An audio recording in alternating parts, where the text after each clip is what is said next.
ನಮಸ್ಕಾರ ವೀಕ್ಷಕರೇ, city news ಕನ್ನಡಗೆ ಸ್ವಾಗತ. ರಾತ್ರಿ ಸುಮಾರು 9 ಗಂಟೆ ಸಮಯದಲ್ಲಿ ಪಾಪುವನ್ನು ಪಕ್ಕದ ಮನೆಯಾತ ಆಟವಾಡಿಸಲು ಕರೆದುಕೊಂಡು ಹೋಗಿ ರಾಮನಗರದ ಮಂಜುನಾಥ್ ನಗರದ ಹತ್ತಿರ ಚಾಮುಂಡಿಪುರ ಲೇಔಟ್ ರಸ್ತೆಯ ಸಿಮೆಂಟ್ ಅಂಗಡಿ ಹತ್ರ ಈ ರೀತಿ ಬಾಯಿಗೆ ಬಟ್ಟೆ ಕಟ್ಟಿ ಪ್ಲಾಸ್ಟರ್ ಕಟ್ಟಿರುತ್ತಾನೆ. ದಯಮಾಡಿ ಸಾರ್ವಜನಿಕರು ಮಕ್ಕಳ ಬಗ್ಗೆ ಜಾಗರೂಕರಾಗಿ ಇರಬೇಕಾಗಿ ತಮ್ಮಲ್ಲಿ ವಿನಂತಿ.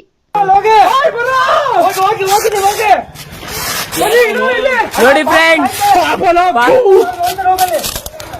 ನೋಡಿ ಇಲ್ಲಿ ತಲೆ ತಪ್ಪ ಹೊಡ್ದಾಕ್ಬಿಡೋಣ. ಸೋಳ ಮಕ್ಕಳು. ಅಯ್ಯೋ ನಿಧಾನ, ಕೂದಲು ನಿಧಾನ. ಏನ್ ಬಿಡಿ ನಿನ್ ಹೆಸರು? ಏನಿಲ್ಲ, ನೀವು ಅಪ್ಪ ಆಯ್ತು, ಅಪ್ಪ ಐತೆ, ಸುಮ್ಮನೆ ಆಯ್ತು. ಸೋಳ ಮಕ್ಕಳು ನಮ್ಮನ್ ತುಳ್ಳ ಆಯ್ತು ನಡೆಯುವ ಬಾಬಾ ಆಯ್ತು.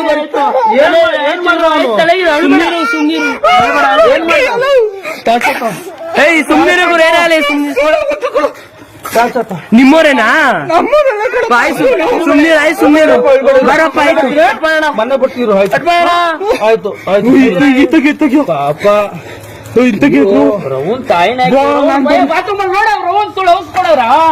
ಇಲ್ಲ, ನನ್ ಮಗ ನಾಲ್ಕಂಗ್ ಕೊಡ್ತೀನಿ ನೋಡ ಸೂಳೆ ಮಗಂಗೆ.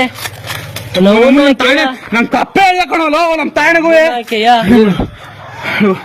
ನಮ್ಮ ಸೂಳೆ ಬರ್ತಾ ಇದೀವಿ ಕರ್ಕೊಂಡು. ನಮ್ಮ ಮಚ್ಚ ಕಪ್ಪೆ ಇಲ್ಲ ಕಣ. ಇಲ್ಲ ಇದ್ದಣ್ಣ, ಟೇಪ್ ಹಾಕಿ ಮಲಗಿಸ್ಬಿಡೋನೆ.